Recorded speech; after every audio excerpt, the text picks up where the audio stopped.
So one thing to think about right off the bat is that you're gonna need to use bar chords regularly to get good at them. And even if they sound like crap, which they do, like when I first started playing them, they sounded kind of crappy, you know, they buzz and they don't sound that great, but you have to just kind of keep pressing forward. With that being said, let's take a look at one small technique. So using the example of Stuck With You, the first chord is a G sharp chord. So what's great about bar chords though is that once you learn this shape, you can like move this chord anywhere, okay? And you can use it for any song. Like, I mean, you can use it for tons of different songs. It makes you like kind of invincible on the guitar once you really learn how to play bar chords. So as you know, a bar chord means that you have to use your index finger to bar across, in most cases, 6 strings or 5 strings, okay? What I've found, okay, so if you just take your index finger and you place it over the 4th fret, what you want to do is you want to look at where your finger sits within the fret range, okay? So this I think is key, because you want to find the best place for your index finger to set down and start pressing down. So don't start trying to grip the strings right now. You're just setting your index finger on there. What you want to do, you want to find the most leverage possible. So since this chord is being played on the 4th fret, you're actually looking at the fret itself, okay, the metal fret where it sits, right? So what you want to do is you want to sneak your finger up as close as possible to that fret, okay? Because if you're back here, okay, you're not getting as much leverage. You have to press harder back here, okay? So if my index finger's way back here by the 3rd fret, and my target fret is the 4th fret, then I have to press way harder back here to get the strings to ring out, and they're gonna buzz more and it's gonna sound like crap. So if you sneak that index finger way up, and you basically, like if I'm looking at how I'm doing this, my index finger's actually overlapping that 4th fret a little bit. It's on top of, right up next to that fret. And what I'm doing is I'm finding the most leverage possible. I'm finding like the best fulcrum point, I guess you could call it, if you want to get scientific. So you're right up on the fret, okay? And when I'm pressing down, what I'm doing is I'm using my thumb sort of in the center of the neck. There's quite a gap here between my hand and the bottom of the fretboard. I'm not like this. I'm not baseball gripping it, okay? I'm not holding a baseball bat here. I'm actually relaxing this part of my wrist, letting this part of my wrist kind of fall down towards the ground, almost like you're holding like a water balloon or something, okay? So you got your wrist curved, and you're placing your finger strategically next to the fret, because now you got to press with your thumb on the back, center of the neck, okay? And that's where all your pressure is coming from, is between your finger and your thumb kind of doing this. So you've got to find, that's why you've got to be very exact about where you set your finger when you do this. But anyway, try doing it the wrong way. So you slip your finger back here a little bit, and then squeeze with your thumb and your index finger, and you'll probably get some buzzes, right? That's because you're not finding a good fulcrum point. So you bring it up, set it right up next to the fret, and now you squeeze down, and you should be able to get all these to ring out. Maybe not right away, maybe not today, maybe not tomorrow, but if you keep on practicing this routine of finding the best place. And what I would say is do this.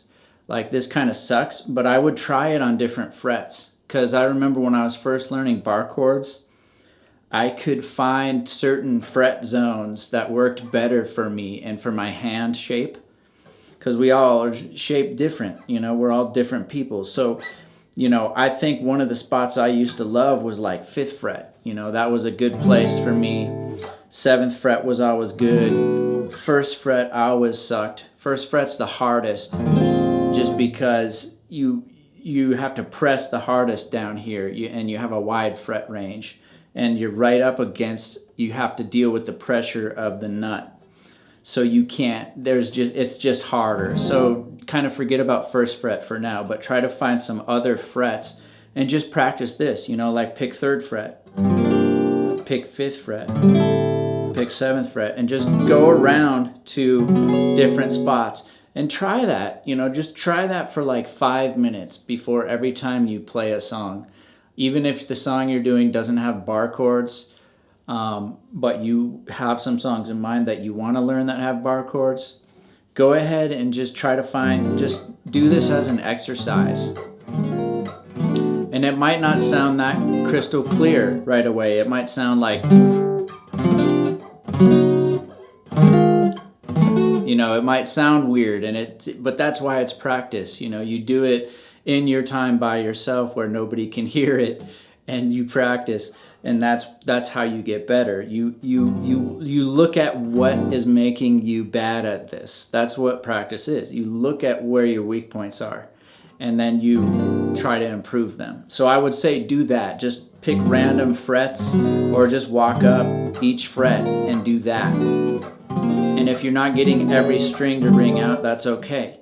That's not the point of the exercise. The point of the exercise is to get that motion and that muscle built up, okay? So that way, when you start setting down other fingers, you've already got this knocked out. You've already got this down. Okay, so now that we've covered all of that, we got all the practicing stuff out of the way, let's go ahead and just look at a really easy way we can just kind of apply some bar chords to this song. So you've got 4th fret, right? We're going to play that G sharp bar chord.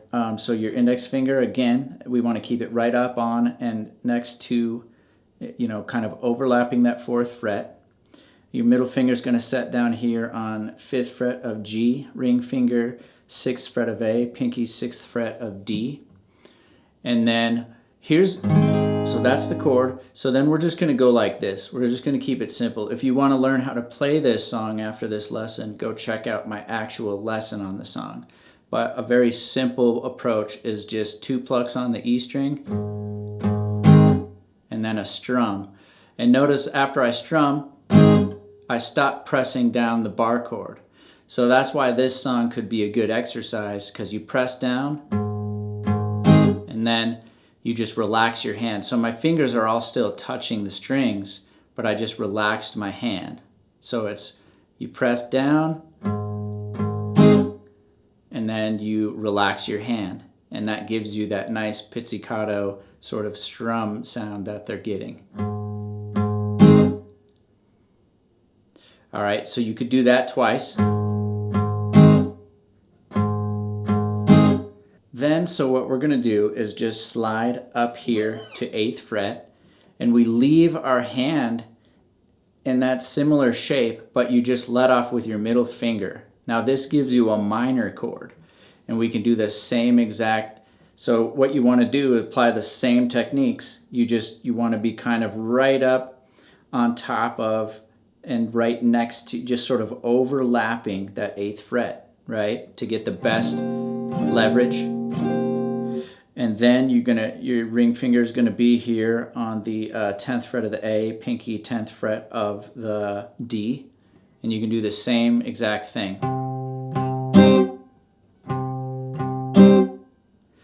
Now you slide this up 1 more fret, okay? Again, thinking about where your fingers are so that you get the best leverage. And then you put that middle finger back down into that E shape. So we're going to put that there on the, the 9th fret, or sorry, the 10th fret of the G. So here's what we got.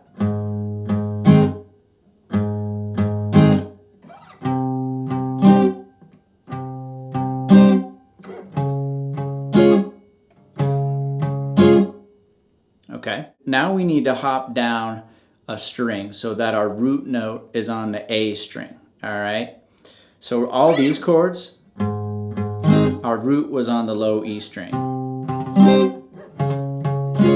Our bar chord root note was on the low E string. So now we're going to jump down, and you're going to play, and we're going to play in the 8th fret now. So now you've got a bar with your, when your root is on the low E, your index finger's pressing down on that E string.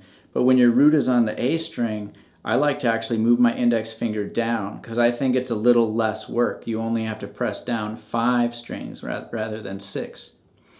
So again, finding that like overlapping point where you get the most leverage. Okay, and then you're going to set your middle finger down here on 9th fret of the B, your ring finger down on 10th fret of the D, pinky down on 10th fret of the G, and then, okay, same exact thing, same exact concept. And then the next chord, you just move your index finger down 2 frets, okay? Now I'm going to show you 2 ways to play this style of bar chord. So this is a major chord. This is an E flat major chord. So you can make an A shape, okay? So notice up here when we were on the 8th fret, we got that A minor shape. Look, it's like an A minor, but it's way up here. So now when we go to this 6th fret and we make an A shape, okay, is that kind of making sense? So this one's kind of hard though, because you really got to stretch the distance between your index finger and your middle finger. You're skipping that fret.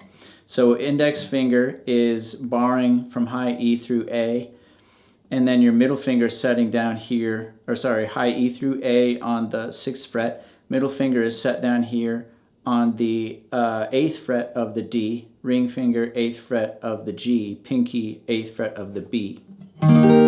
So that makes that A-shaped chord. And then remember, you can just press when you play.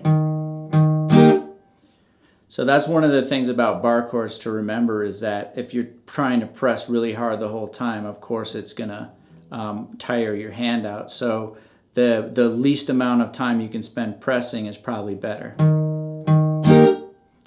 All right, so that gives you that last chord of the progression. So here's what we got. We got